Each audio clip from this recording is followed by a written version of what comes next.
Terima kasih masih saya bersama kami dalam program Cerita Muslimah di MGTV dan masih bersama dengan Bunda Hairati. Kita masih membahas tentang di mana posisi dunia di dalam kehidupan kita. Nih Bunda lanjut lagi nih Bunda ya. Tadi kan Bunda sudah memberikan panduan bagaimana sih pemanfaatan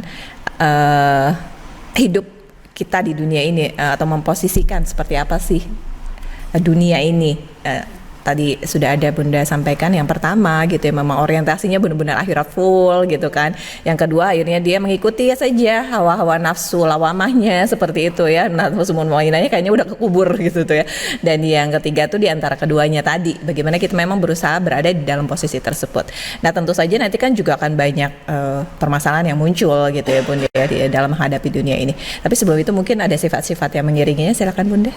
Ya, dunia ini menawarkan begitu banyak keuntungan.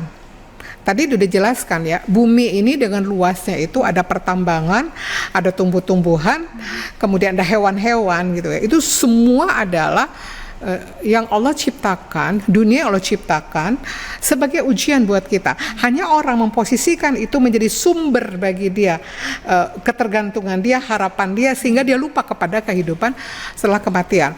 Harusnya dunia itu menjadikan mengiringi sampai kita meninggal. Sifatnya seperti apa? Satu adalah dunia itu harus menyelamatkan hati kita teh. Jangan sampai dunia membuat kita kotor hati. Jadi harus punya target. Dunia yang kita tiap hari ada ini adalah harus menjadi hati kita selamat. Karena begini, dunia itu menguji dua hal ya. Satu, hati, dua, fisik. Kalau hati ini ujiannya adalah tadi sombongnya, dengkinya, tamak, kikir, rakus. Itu adalah ujian-ujian hati dari dunia. Nah yang kedua, fisik adalah dia mati-matian bekerja sehingga dia lupa dalam ibadah. Itu fisiknya bergerak, berangkat pagi pulang malam, berangkat pagi pulang malam, kumpulin harta. Tapi dia lupa bagaimana dia mengabdi kepada Allah. Ya, jadi ujiannya adalah di dua hal kan, hatinya dan fisiknya. Nah sehingga ujian dunia sebagai ujian ini harus sampai kepada akhirat harus punya tiga hal. Satu adalah harus menyelamatkan hatinya. Jangan sampai kita di dunia ini penuh dengan kekotoran hati. Ingatlah, dunia itu bukan identik dengan harta saja kan, tapi popularitas, ya enggak, pujian, penghormatan dan seterusnya. Kita lihat hari ini seperti apa fenomena hari ini. Rasanya berita korupsi nggak akan berhenti ya. Kemudian banyaklah, mungkin nanti Teteh yang lebih sering memantau ya. Nanti kita bisa angkat. Kita bukan menilai, bukan membicarakan orang, tapi ini adalah fakta, contoh bagaimana dunia itu menjadi ujian bagi seseorang. Sehingga kalau kita mau sampai kepada akhirat dunia itu harus memastikan dunia itu membuat hati kita selamat.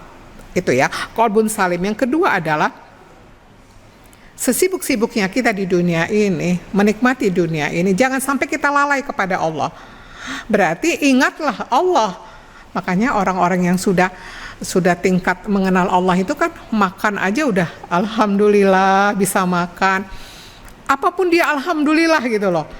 Ya, bukan malah dia jadi sombong, merasa ujub dan seterusnya. Tapi dia mengingat Allah dengan cara bagaimana dia banyak melakukan zikir-zikir, baik itu dengan lisannya maupun hatinya, apapun dia banyak mengingat Allah. Yang ketiga adalah bagaimana dia berjuang dunia ini, kan gini ya, kecenderungan ujian dunia itu adalah cinta kepada dunia, betul tidak? Sehingga kita harus mengimbangi dengan cinta kepada Allah. Nah nggak bisa cinta kepada Allah kalau kita nggak mengenal Allah, kan begitu. Nah nggak bisa mengenal Allah kalau udah dunianya penuh gitu.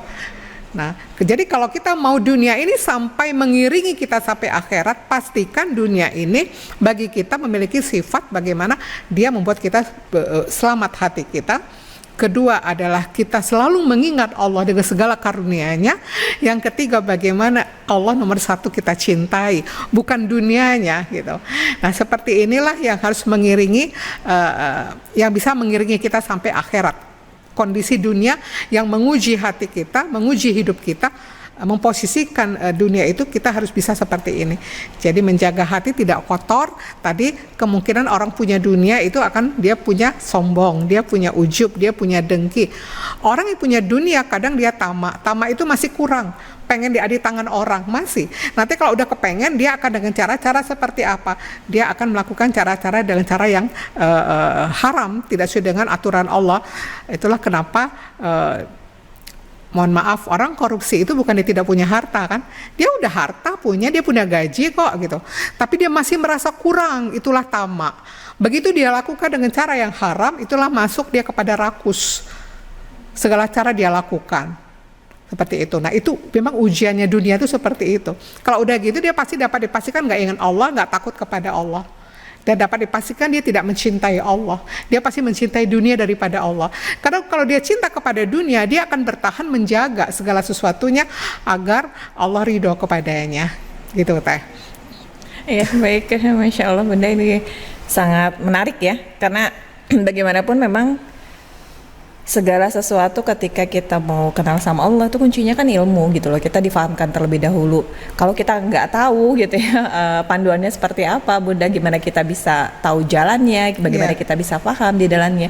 Dengan Bunda memberikan panduan-panduan mudah seperti ini gitu ya, kita kan jadi lebih paham gitu sifat-sifat apa sih yang ada gitu di situ gitu kan. Jadi kita bisa tahu, jangan sampai ya tadi gitu, maksudnya ketika kita ingin cinta kepada Allah, ingin lebih dekat kepada Allah, tapi kita tidak tahu gitu. Kita lebih banyak memberikan cinta pada dunia di dalam hati kita, sehingga cinta kepada Allah itu nggak ada lagi gitu. Maksudnya di sini tuh sudah nggak ada tempatnya gitu loh. Padahal ketika kita paham bahwa segala sesuatunya itu sudah tertulis di Lauh Mahfuz 50.000 tahun sebelum seluruh universe ini tercipta, jangan khawatir lagi tentang jodoh, misalnya tentang rezeki gitu ya Bunda ya gitu. Maksudnya semuanya itu sudah dijamin gitu. Mau kita jungkir balik kayak gitu ya. Kalau misalnya Allah sudah berkehendak hanya segitu, ya bakal segitu gitu kan. Nah kalau misalnya kita difahamkan dengan ya tadi pengetahuan agama, kemudian kita bisa nerima dengan legowo gitu, bisa patuh gitu, itu kayaknya indah banget gitu loh Bunda. Maksudnya maksudnya kita sendiri aja tuh indah untuk bisa menjalani itu gitu Bunda. Nanti kan kalau misalnya pribadi-pribadi itu berkumpul kan harmoni Bun gitu loh. Maksudnya yang harum juga nama Islam kan gitu. Itulah namanya amalan batin, amalan hati. Seperti orang itu tawakal, sabar, syukur, itu amalan hati. Dan itu tidak bisa kalau dunianya yang lebih mendominasi. Nggak bisa, orang itu nggak akan bisa sabar, akan mengeluh kalau dunia itu menjadi sandarannya. Ya, dia tidak akan bisa tawakal, menyerahkan diri kepada Allah kalau dia nggak yakin bahwasannya Allah lah pemilik semuanya, penguasa semuanya gitu. Kadang orang yang tidak tawakal itu kan bersandar kepada ikhtiar dia, ya kan? Nah itu yang harus kita belajar. Sebetulnya ini kan ilmu ini bagaimana kita melihat, kita nggak bisa paksa orang itu, kamu jangan cinta dunia deh, kamu coba deh jangan terlalu gimana, nggak bisa. Itu adalah karunia dari Allah. Kalau Allah sudah ingin memberikan kebaikan kepadanya, dia akan bisa melihat antara dunia dan akhirat itu mana yang lebih utama. Itu Allah yang kasih gitu loh. Tidak semua orang bisa dapat itu gitu.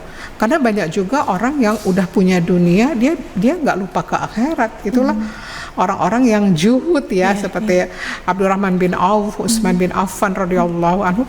Itu mereka tuh kan orang-orang yang memang diberi kekayaan luar biasa, tapi toh mereka Allah nomor satu bagi mereka, dan hati mereka selamat, tidak lulus dengan ujian dunia itu hebatnya gitu. Kalau kita kadang nggak punya apa-apa pun, miskin, dunianya masih tetap aja di hati gitu ya. Nah nanti berikutnya saya akan jelaskan kalau kita mau tahu posisi dunia di hati kita, selain tadi 3 itu ya, kita harus muhasabah nih. Posisi dunia bagaimana saat ini di hati kita. Nanti kita muhasabah seperti itu. Baru nanti obatnya seperti apa gitu. Baik Bunda, nah untuk Sobat MGTV kita masih punya segmen berikutnya dalam tema kita kali ini. Untuk itu tetap bersama kami, kita akan lanjut lagi setelah informasi yang berikut ini.